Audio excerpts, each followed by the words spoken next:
Today we have Justin Giboney, who is the president of the AND campaign. Justin, thank you very much for joining us for this discussion. Steven, thanks for having me, man. So just for context, I met Justin, I think it was like about 2 years ago at the New York Encounter when you hosted a discussion with Chloe Valdari about race, about reconciliation, crossing through ideological divides. But I first discovered the AND campaign during the summer of 2020, which was known for having a lot of protests in honor of George Floyd. But I was really struck by the AND campaign's both and approach, being willing to talk about very controversial issues with nuance, and really challenging polarization. Part of the fact that the AND campaign is coming from this position of faith highlights the importance of unity, the importance of bringing people together and trying to have these meaningful conversations without alienating others or writing them off because of certain disagreements. So I'm wondering if you can tell us a little bit about how the AND campaign came to be. Sure. It kind of starts with my background a little bit. So I'm an attorney and I was running campaigns in Atlanta for almost a decade. So I worked for the mayor, ran campaigns for individuals, but also for, referendums for water infrastructure and all that other stuff.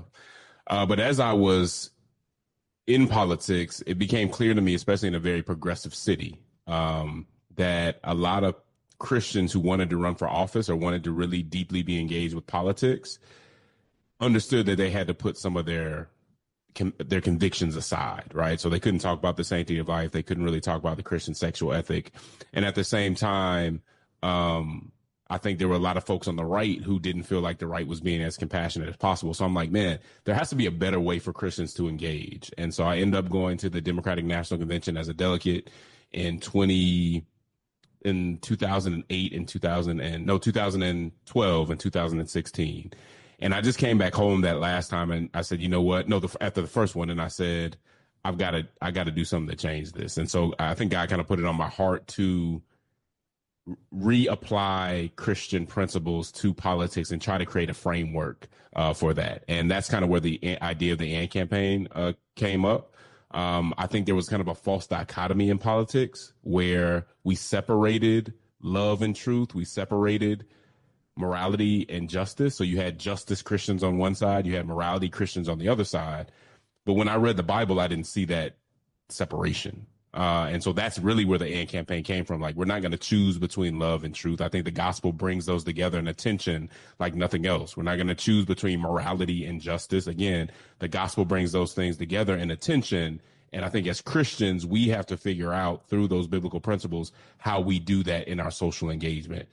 And a lot of people were too comfortable with choosing one side or the other, saying, well, I'm a loving Christian, therefore the truth of gender and the truth of all of this, I'm not going to worry about that as much because I'm about compassion.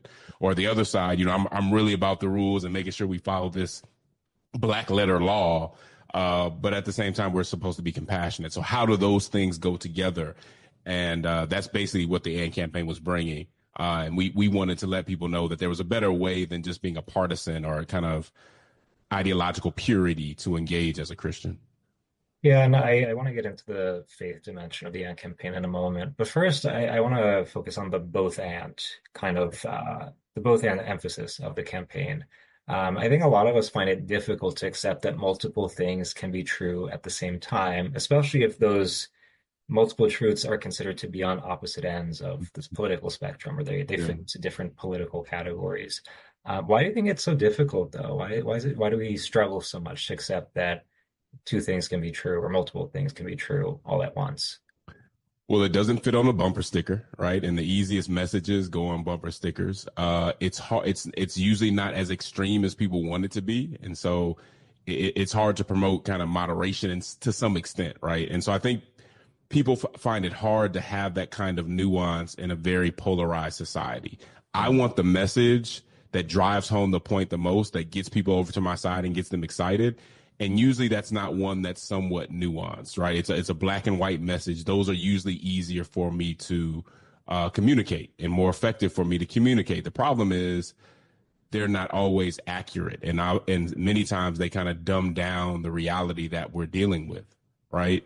So there's really no reason that, one of the people that I talk about all the time, and my organization is really inspired by the civil rights movement and the orthodoxy within that movement that a lot of people don't know about. you have somebody like Reverend Fred Shuttlesworth in Birmingham, who is a serious civil rights activist. You know, he's doing these bus boycotts and all that. But at the same time, he looks around at the juke joints in his area and how many people are getting killed, how many men are being taken out the homes, either in body bags or just taken out from sin. And he says, you know what? I'm going to get a group of pastors together to get some of these shut down because they're just not safe and they're not helping my community. There's no reason that somebody can't be about civil rights and at the same time say, hey, this type of living is not good for my community. We create that false dichotomy. The Bible doesn't create it, and I don't think it has to be there within society. But people find it hard to draw those lines because I think the most vocal people in our public square like to take one of those two extremes, and it's just easier to go with one side or the other. And I think the other dimension of this is that I think we're afraid if we concede anything to the other side, then there's this concern that our side won't win. So it's better to demonize them, even if we know they're kind of right about some things. And I mean, if we, use contemporary issues, like there are plenty of people who lean right, who understand that, typically the left is more sympathetic to issues having to do with racial justice, but they're also promoting ideologies about sexuality, about ethics that go against the gospel. Therefore, we can't recognize this positive element about the left. We're going to just demonize them completely. That's right. Yeah. So, I mean, what is the long-term consequence, though, of this fear of conceding anything to the other side? Well, I think the long-term consequence is accepting. I think, well, let me put it this way. I don't even know it's long-term. It's kind of short. The first one is short-term. It's dishonesty. I think it's intellectual dishonesty. When we're so afraid to come close to the line, I'm so afraid that I might look like a Marxist that I won't talk about social justice at all. Yeah. Right. I'm so afraid that I'll look like I lack compassion. So I'll let, children take puberty blockers and all that because I don't want to look right. I mean, not only does it intellectually honest, but we end up with a very skewed point of view that either pushes truth out altogether or pushes compassion out altogether. And that's, I think, where we kind of find ourselves today. Yeah, but right now you're kind of speaking to this fear of guilt by association associated with the sense that I have to retain my moral purity. I have to signal to others that, I don't associate with X, Y, and Z cause, because then they're gonna, look down on me. I don't know, how do you do you ever have that fear that people are gonna associate me with something that I don't agree with, and how do you work through that? Yeah, yes, I do to some extent. I try to fight that off and kind of push back against it. Yeah.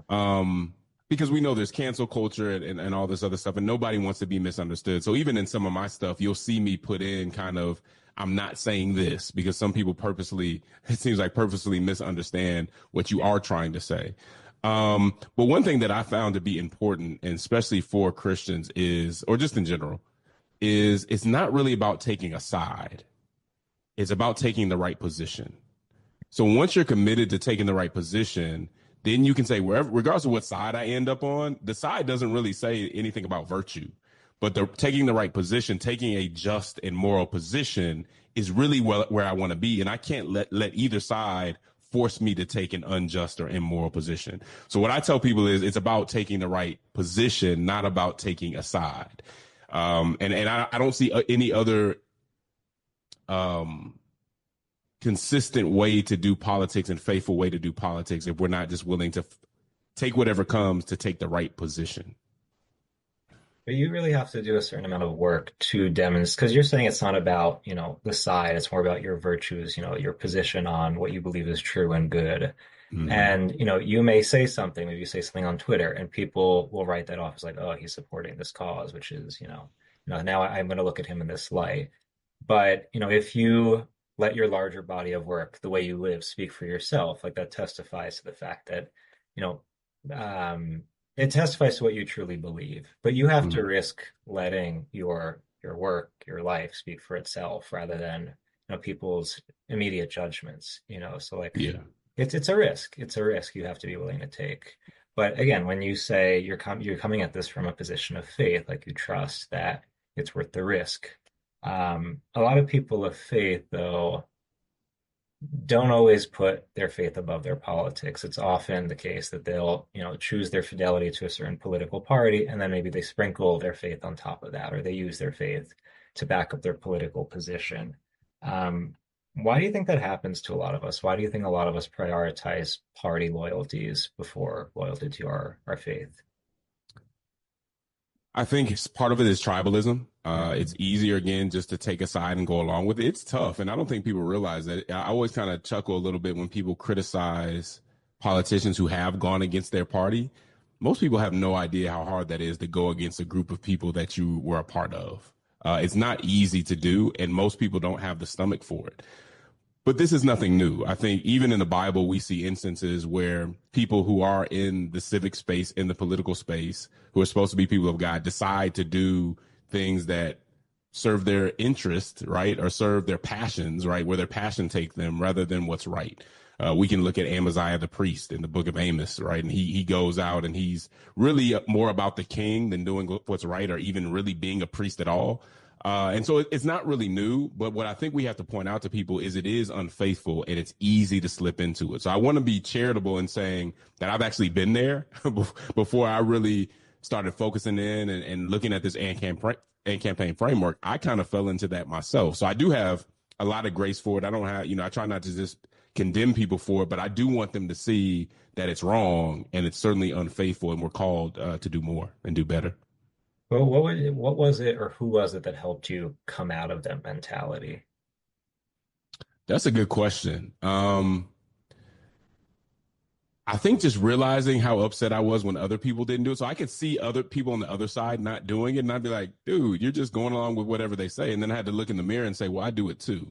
Yeah. So it was almost just the being honest with myself and admitting that I had to get over it as well. And I think Christians on both sides do. Like, we hate Christians on both sides basically say the other side, they're not discerning.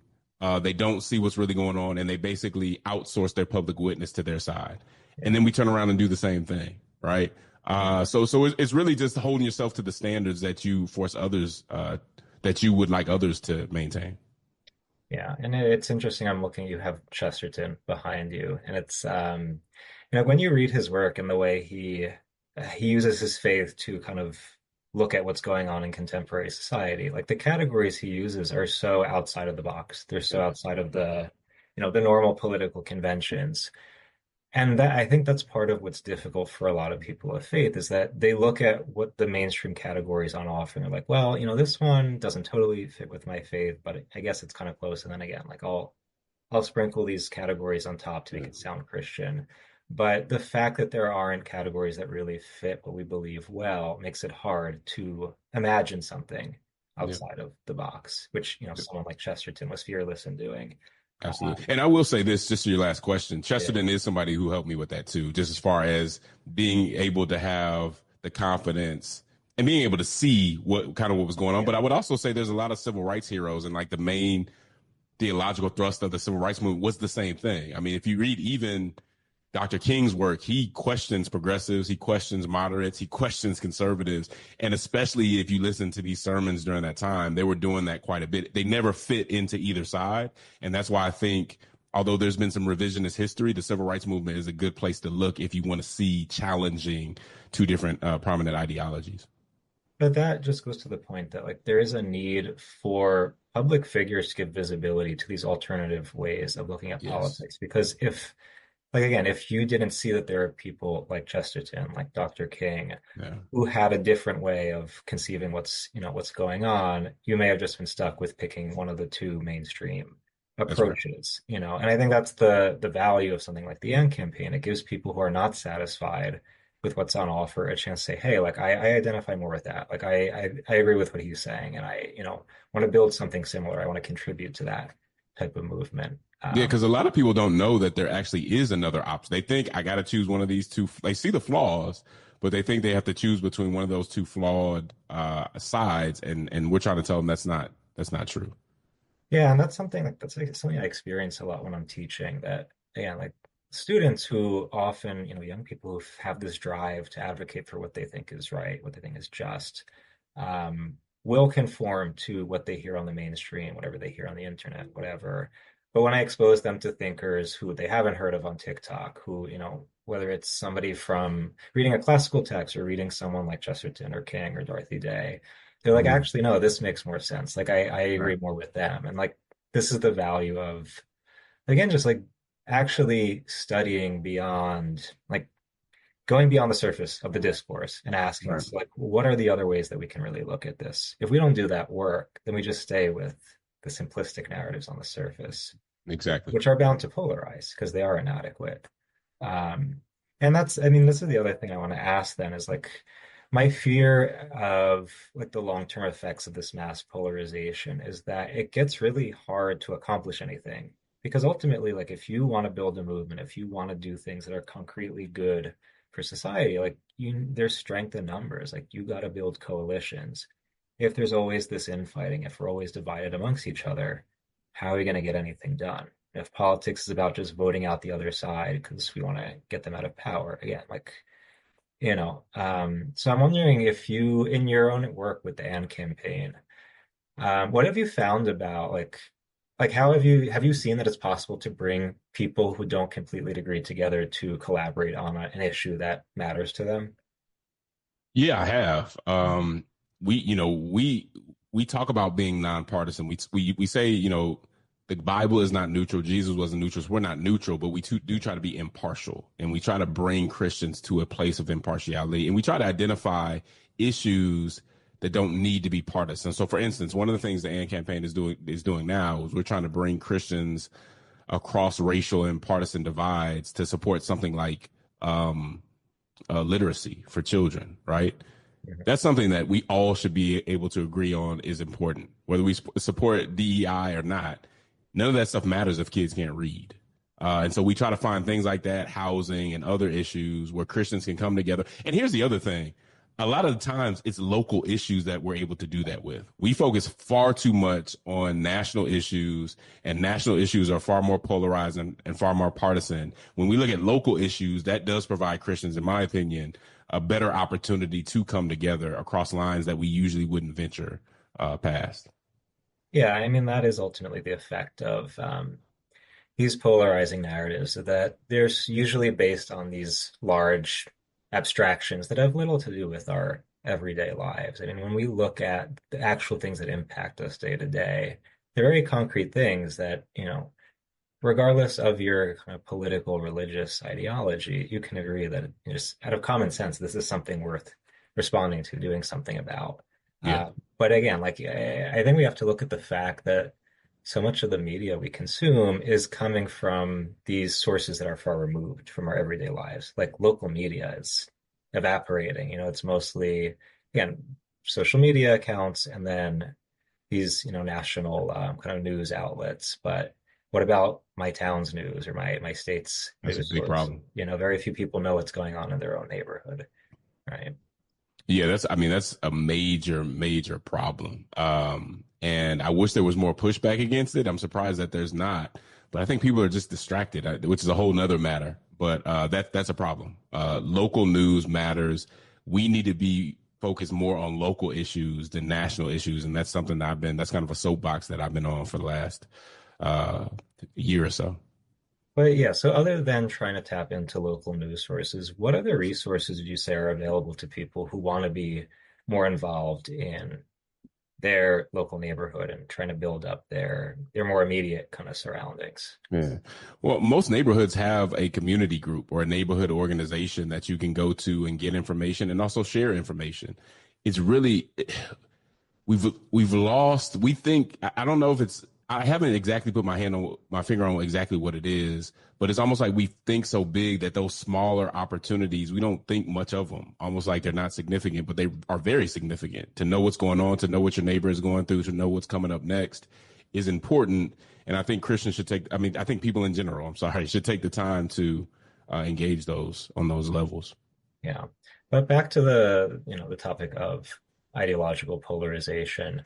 I'm wondering if you can give some specific kind of tools or tactics that people can use to break through these ideological divides. So if I'm sitting in a room with someone who has very different political views than me, um, I don't know, like what would you suggest to me to like really engage in a meaningful discussion with them and not just resort to, pointing the finger or name calling or whatever, to Yeah, the the first thing. Yeah, yeah. the first thing that I would say is realize that the person that you're talking to is more than who they voted for. And this is something that I think Chloe Valdary talks well about. They're more than just a political abstraction.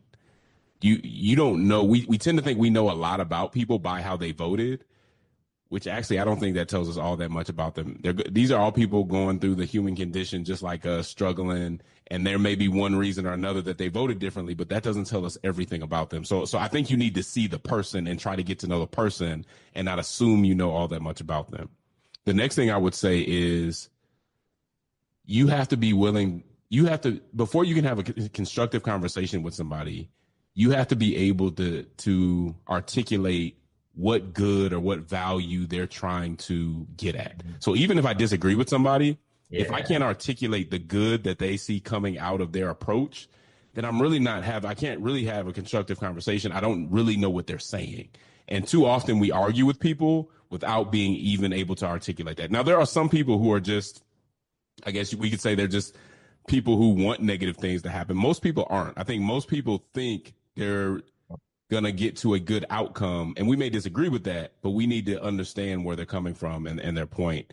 And then the biggest thing is to make sure, not caricature them, but also be willing to see the virtue in what they're saying.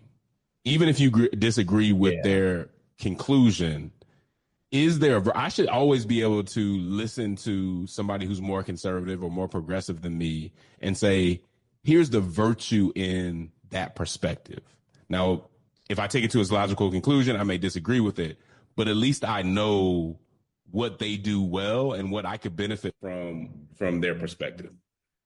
Yeah, and I'm thinking, I was having a conversation with some students last week about, they were upset because they had classmates who were very, vocally, very vocal MAGA supporters, and they were saying, my classmates are horrible because, they're taking it to this hyperbolic level, saying, they hate the concept of me having bodily autonomy, they hate people of color, they hate migrants. And I was like, okay, well, how do you know they hate all these things? Like, why are we taking it to that level? Like, did they actually demonstrate hate, or are they saying that they see value in certain policies? Even if you disagree with those policies, like, can we at least differentiate between supporting a policy because you think it's most prudent versus I hate certain people and want them to suffer? They couldn't see the difference. Like, they couldn't modulate between the hyperbolic mode and the more kind of like a mode that affords more grace to your opponent. And the other thing that like I asked them is like, do you think there's value in at least trying to understand their perspective, at least in trying to have a conversation? They said it's a waste of time because these people are totally immoral. They're bad. They're beyond the possibility of conversation. And I was like, guys, what is the long-term consequence of this? Like, if we just go into our silos because the other side is so irredeemable, what's going to happen? I mean, things are not going to look good. So I think as much as there's the imperative to give grace to the others, okay, well, what is redeemable? What is good in what you're saying, even if I disagree with the logical conclusion? I also think you have to value unity as an ideal. Like, you have to desire that we come together. Yeah. If you value your moral purity over the prospect of unity, I think it's going to be really hard for you to have a discussion, right? Yeah, sure. I mean, just the good versus evil framework is just a bad framework for politics. And especially almost the good side is worse because for you to assume as being part of a political party or ideological tribe that everybody on your side is well-intended and good, that's a huge assumption. And it's a wrong assumption. And it pulls us into a place where we can condemn others, but not really critique our in-group. And that's where I think the major problem is. Anybody who's been anywhere near politics, that's the most intellectually dishonest thing you could say, is to act like your side is all good. Just not true. Now, they may be considerably better in one area or another than the other side. I'll give you that. I'm not trying to say, this is just a kind of go into kind of this moral equivalence, but to say that you're all good or they're all bad is not thoughtful. It's incurious, and too many people are comfortable with that narrative. And I think that's part of, again, why we are where we are today.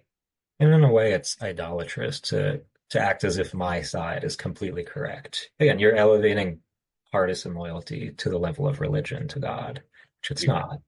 But I mean, the one kind of the way I could play devil's advocate here is some people might say, easy for you to say, easy for you to afford grace to the other side because, you have less skin in the game. I'm not an immigrant, I'm not a person of color, I'm a male. Um, I don't know, like, what do you say to people who say, well, okay, well, if you don't have as much skin in the game, then does it, does it change if for someone who, has more at stake?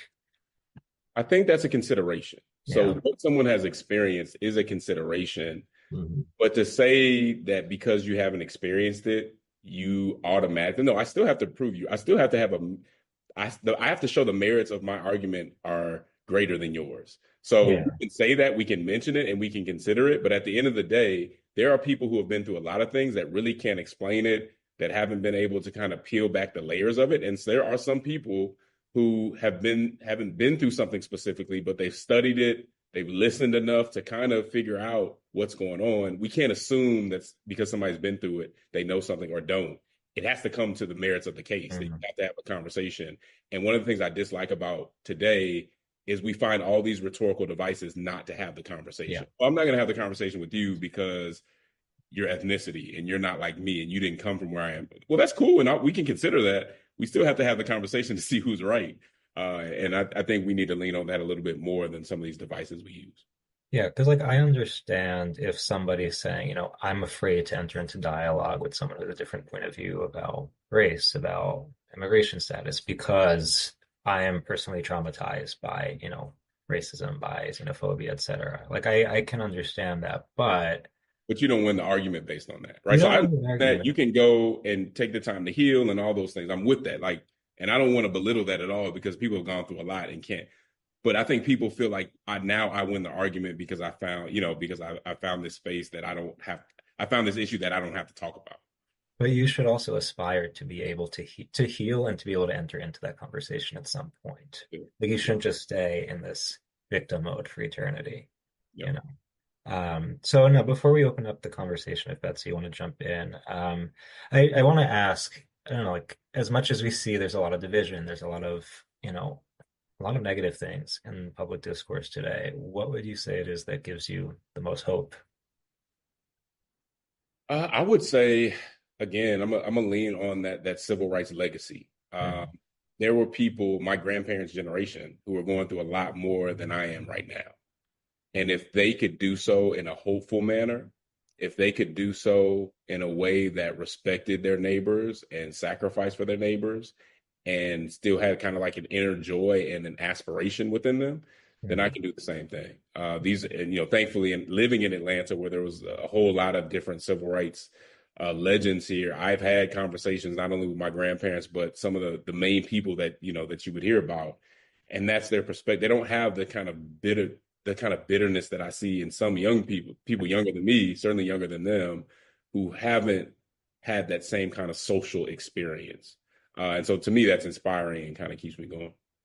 No, there's definitely, like you say, being tapped into your roots, whether it's, through history, whether it's through your own family's legacy, that I guess that takes away that bitterness and gives you that hope that even when there are difficult things, even when there's suffering and injustice, that, you know, there is something to rejoice about. There's something to look forward to. And that's what I hope, especially working with my students, seeing young people who have this drive for justice, but who end up becoming resentful, becoming bitter. Like it's my hope that they can really recognize there's more to the story than what's on the surface. Like you belong to a legacy, you belong to a history, so socially, but also within your own family's lineage. Because yeah, without roots, then everything just falls flat, and everything is kind of hopeless, you know.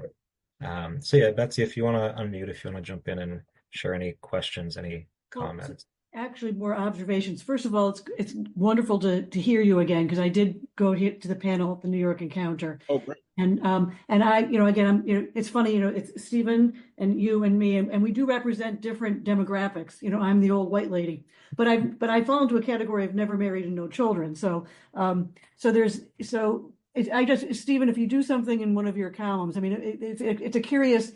Um, I don't know, a group that you've brought here, small though it is.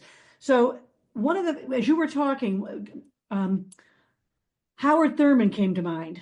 So Howard Thurman, his Jesus of the dispossessed, Jesus of the Inherited.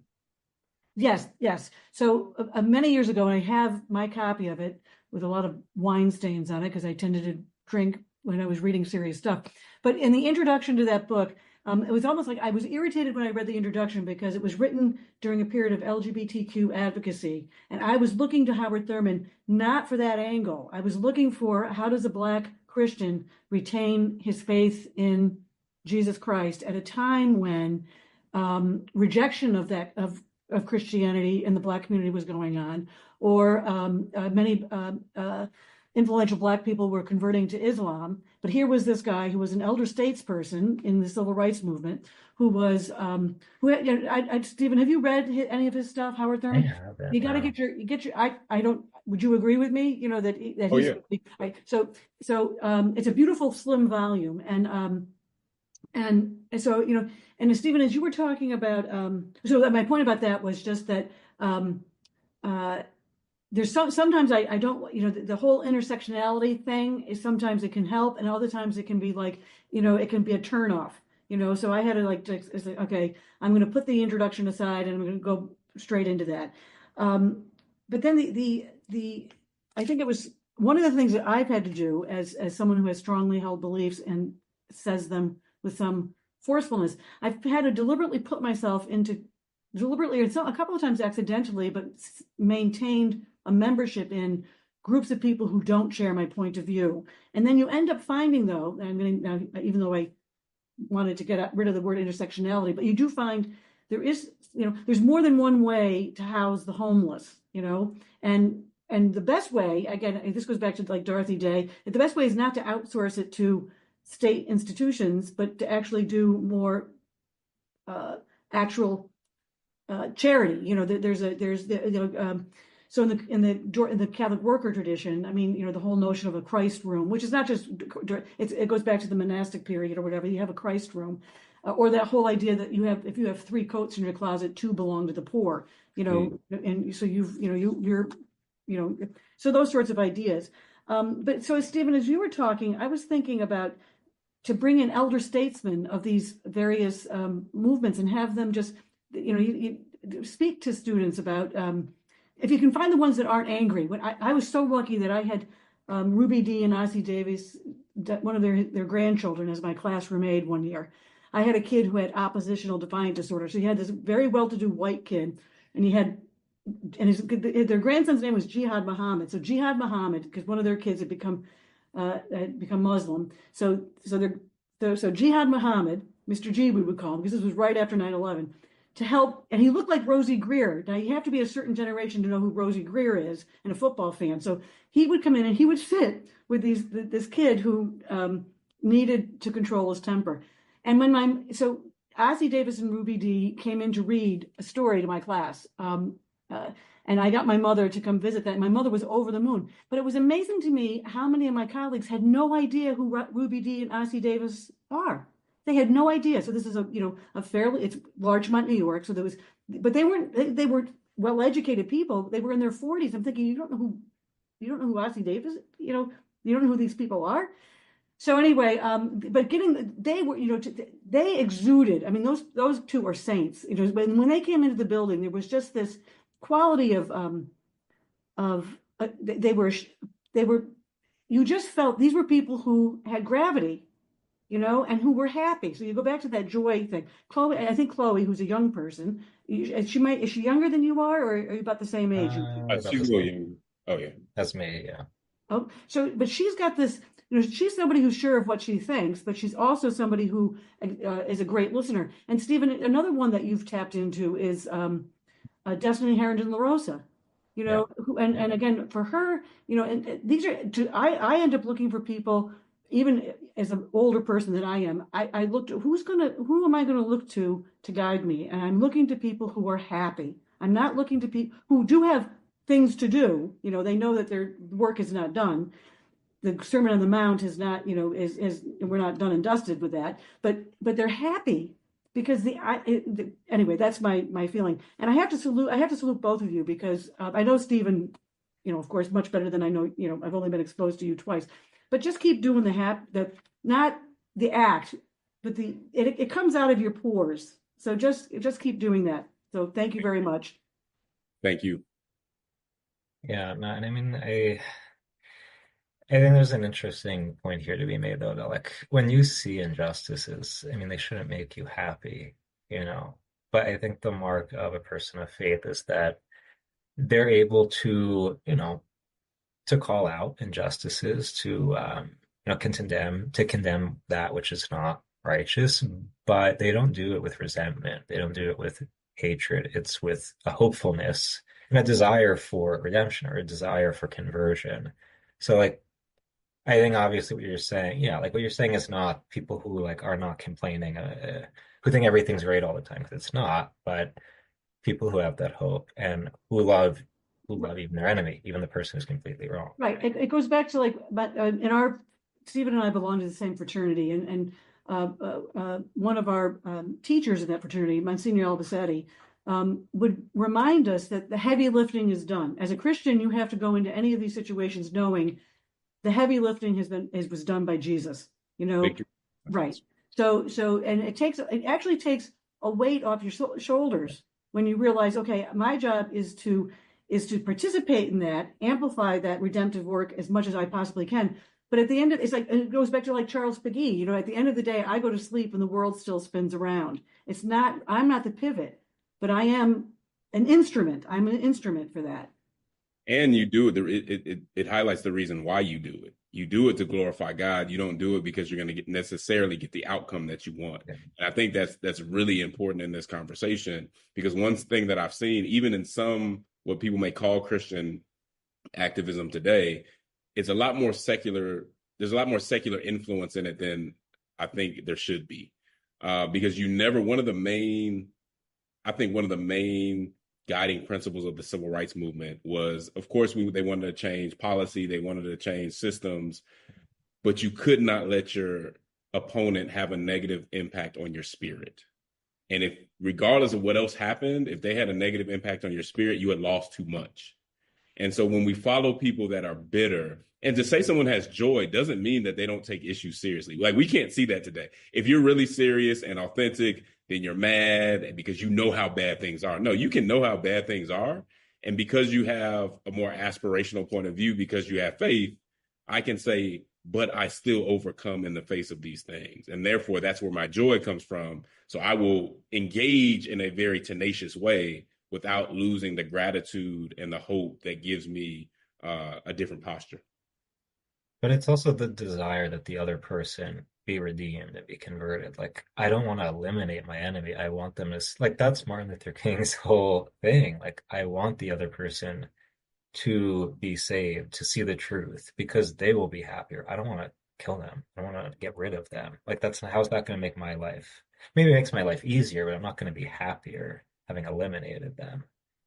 So it's like, do we actually desire total happiness for everyone, total redemption for everyone, or do we just want to?